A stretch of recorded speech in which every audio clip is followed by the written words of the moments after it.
Hey everyone, welcome to Law and Disorder with me, Dee, your host. If you're new here, I'm a Master's Qualified Disability Behavioural Specialist, a mum of 3 young adults with special needs, and right now I'm completing a PhD focusing on carers who kill, exploring what happens when caregiving turns catastrophic. Today's case is close to home for me, both professionally and geographically. We're headed to Western Australia, where I live, to look at one of the most heartbreaking events in recent history. On Friday, the 30th of January 2026, police made a devastating discovery inside a quiet home in Mosman Park, one of our most affluent suburbs overlooking the river. Inside the home, they found 4 family members and 3 pets, all deceased. The family were the Clunes. Parents Jared and Moana, and their teenage sons Leon and Otis. I'm recording this on the 31st of January, so only about 24 hours after the grim discovery. Reporting is sparse and I cannot validate some reports, but I'll do the best I can with the information that is currently available. So let's talk about what we know, what might have gone wrong, and what this says about the wider challenges that families face when disability, isolation, and systemic failure collide. Otis, who was 14, and Leon, 16, were both believed to be autistic and described as nonverbal, which means they communicate with means other than by words, such as gestures and devices. They must have had significant disability impairments as they were enrolled in a special needs program. This is really for children who can't cope in an integrated educational support environment, and they go into a special program. And to actually enter one of these programs in Australia, you have to have fairly significant disability needs. The boys have been described as cheerful, and they had a love of the outdoors, climbing trees, exploring the river and beaches, playing on swings, and cooking simple meals. Their progress might have been slow, but it sounds like it was well celebrated. The boys would have had to have depended heavily on routine, structure, and consistency, things that when disrupted can cause enormous distress for them. As I said, this case happened in Western Australia, which is where I live, and it's the country's biggest state, and it's known for its remote beauty, mineral wealth, and self-reliant lifestyle. Life here really can be idyllic, with beaches and the river, lots of space, and really a bit of a slower pace. Perth is our capital city and it has about 2.3 million people. It's perched on the banks of the Swan River, famous for its pristine beaches, sunshine, and outdoor living. It's ranked as one of the world's most livable cities. Underneath that picture perfect surface, every year we see families quietly struggling to keep up with the emotional and financial load of long term disability care. The family lived in Mosman Park, one of the most affluent parts of Perth. It's tree-lined streets, has million-dollar river views and immaculate gardens. Homes here sell for far above the Perth median. It's not a place anyone associates with tragedy, yet behind closed doors, wealth can't always buy support, understanding, or respite. The Clunes lived on Mock Close in a 3 bedroom, 3 bathroom home with a pool, set on about 640 square metres or roughly 6,900 square feet. The home was very large with over 300 square metres of living space, or over 3,200 square feet. They purchased the property in 2016 for around 1.4 million Australian dollars, which is about 900,000 US dollars at the time. Currently, in 2026, the home would be valued at around 3.1 million Australian dollars, or about 2 million US dollars. It's a private home with a front brick fence sheltering the home and pool area from prying eyes. It was in a cul-de-sac, which was small, quiet, and outwardly idyllic. The kind of house where neighbours wave as you pull into the property and assume everything behind that brick wall is absolutely perfect. But on January the 30th, 2026, tragedy shattered that illusion. It is believed that a support worker who regularly visited the boys arrived that morning for a scheduled shift. On the front door, they found a handwritten note that "Please have divulged" said basically, "Don't enter, call police." They did exactly that. Police and paramedics arrived at around 8:15 a.m. Inside, they discovered the family, all deceased, along with their two pets, dogs, and a cat. Officers said there were no signs of violence and no weapons used.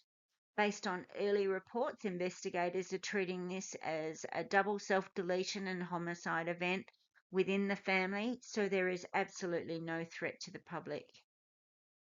While toxicology results are pending, the absence of obvious trauma or weapons has led to speculation, and I want to stress it's only speculation, that a medication overdose may have been involved. Sadly, this method has appeared in many carer-involved incidents where individuals want what they see as a peaceful passing, which reflects a very distorted sense of a mercy-born hopelessness. And unfortunately, people with disabilities will often have access to extensive medications, including antipsychotics and sleep medications. So probably the means is a very accessible one to the family. Through school newsletters, we've learnt more about Leon and Otis, who they were and what they liked. Otis, the younger brother, wrote that he loved to climb trees, cook, and explore by the river. Teachers absolutely adored his enthusiasm. Leon, who was 2 years older, liked trampolining and spending time with friends. A note from a teacher praised his warm morning greeting as a highlight of her day. These and other glimpses into the boys show two boys, despite their profound challenges, who were deeply loved and part of a supportive school community. At home, we see pictures of them trying to engage in a birthday party and do all the normal things you'd expect kids of their age to be doing. Both boys attended Christchurch Grammar School, one of Perth's elite private schools, and it's got a dedicated special education unit, particularly catering for students on the autism spectrum. Fees for these sorts of schools average between about 20 to 30 Australian dollars per year per student, or in US dollars 13 to 20,000 a year. Inclusion in this type of unit suggests that they have a high level of disability needs and therefore couldn't integrate into mainstream schooling. That also suggests that there's an enormous amount of parental effort and care responsibility involved. Unconfirmed reports suggest that the boys had some aggressive behaviours, and that really can increase significantly the carer burden, particularly at home, left alone, without supports, in what our government term as pure parental responsibility, despite the challenges. And here in Australia, our long summer break from school runs from early to mid-December through to January, early February. So about 6 to 8 weeks, and this is often at the longer end for private schools like Christchurch. This means that parents of children with complex behaviours and disability with high care needs are not only removed from their normal school structure, but there's often no therapy sessions as they're paused, and their care needs need to be fully managed at home, and supports, as I said, don't often increase during these times. The National Disability Insurance Scheme, or NDIS, began in 2013 after Australia signed the UN Convention of the Rights of Persons with Disability. This is a federal scheme and was designed to uphold our obligations under the UNCRPD, and it is supposed to give people with disability individualised funding and choice.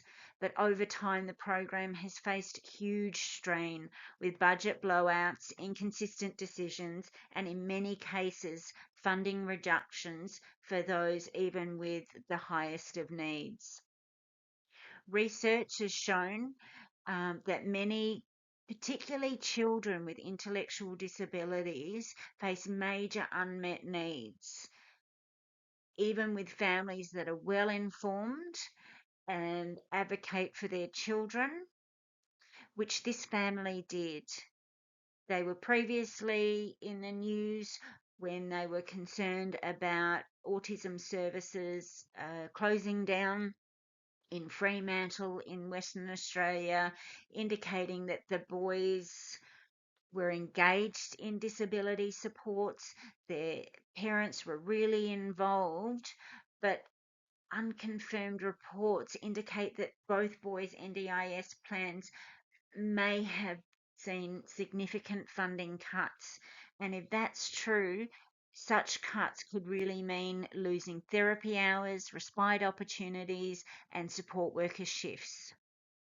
All these are crucial to maintaining family stability and sustainability of informal supports. Tragically, this is not the first time inadequate supports have preceded family deaths linked to caregiver exhaustion and hopelessness. In the past few years, multiple coroners across Australia have warned that overwhelming carers pressure, particularly under resources and underfunded disability plans, can become life-threatening situations. Yet our funding cuts continue. The exhaustive, long appeals process continues, as do the deaths. The NDIS is quickly becoming one of Australia's greatest shames. With more changes set in 2026, I do not expect this to be the last tragedy linked with carer stress and lack of support. If you appreciate careful, respectful storytelling about true crime and social systems like this, please hit like, subscribe, and share the video. It helps me to create more content that examines not just the crime, but also the policy and psychology behind it. Thanks for your support. Let's look at Jared and Mowena. Jared was 50 and a former student of Christchurch Grammar, described in old records as a school prefect, a surfer, very popular and community-minded. He worked in a professional and property roles. Mowena was 49, was born in France. Had a background in creative and digital fields and described herself on social media as a digital creator. The public Facebook hadn't been updated since 2022. Maybe just a normal fade from social media, perhaps other preferences. or maybe a sign of fatigue and isolation as caring roles took over everything else. At about 8:15 that Friday morning, the family's regular carer arrived to find a note on the door. Police were on the scene within minutes, joined by several ambulances and forensic units. The area around Mock Close was cordoned off. Residents couldn't return to their home for much of the day. As it became obvious that there was no one to save, the ambulances were redirected and only police remained, with forensic units moving in and staying for a minimum of 10 hours, with more expected. They collected evidence, including CCTV from around the neighbourhood, and currently that would be in review. But as no foul play is suspected, most of it will only be from within the home, and recordings would be highly unusual. The scene was described as confronting for even seasoned officers, some later receiving immediate psychological support from police welfare and chaplain unit, which were also called to the street to give support to neighbours. This is not a tragedy we expect in Western Australia, but they were well set to deal with it. What stands out is the compassion of the WA police, with their distress clearly visible. Spokesperson Detective Acting Inspector Jessica Securo, who spoke emotionally at a press conference, said, "This is a tragic and devastating incident where a family lost their lives. The impact will be felt by the entire community."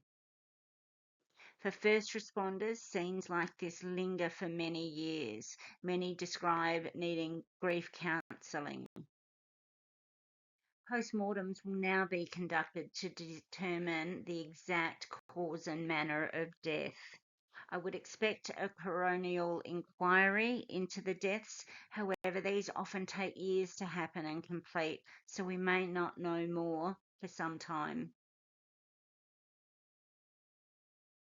To recap, Jared Clune, 50, and Mowena, 49, with the devoted parents of two autistic teenagers, Leon and Otis. Their lives outwardly look stable, comfortable home in a highly affluent suburb of Western Australia. They went to highly respected private school and had community ties. But behind closed doors were long-term caring pressures, possible funding loss, and relentless exhaustion from caring.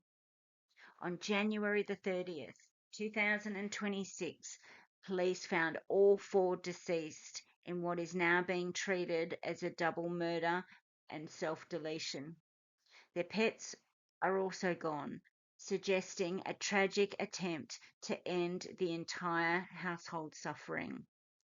Whether brought on by desperation, burnout, or an overwhelming sense of hopelessness, it's hard not to feel empathy for the children whose futures were cut short, and for the parents who clearly adored them but lost perspective under crushing strain. Does the Australian government bear some responsibility for leaving desperate families without adequate supports? Hope to find out more in the future, but fear there are more tragedies to come before the Australian government even acknowledge there's a problem with our disability support system. I'm left wondering how many deaths it will take. Cases like this is why my research exists, really to understand how caring can turn into a lethal situation and how society might be able to intervene long before it gets to that point. Thank you for watching and for caring enough to engage in this really difficult topic. If you feel stories like these help raise awareness for families living with disability, please like, share, and subscribe so I can keep this important conversation going. And please, if you or someone you know feels overwhelmed, reach out. In Australia, help is available 24/7 from Lifeline, Beyond Blue, or 1-800 Respect. Other countries, please check out your local helplines and reach out when you need it.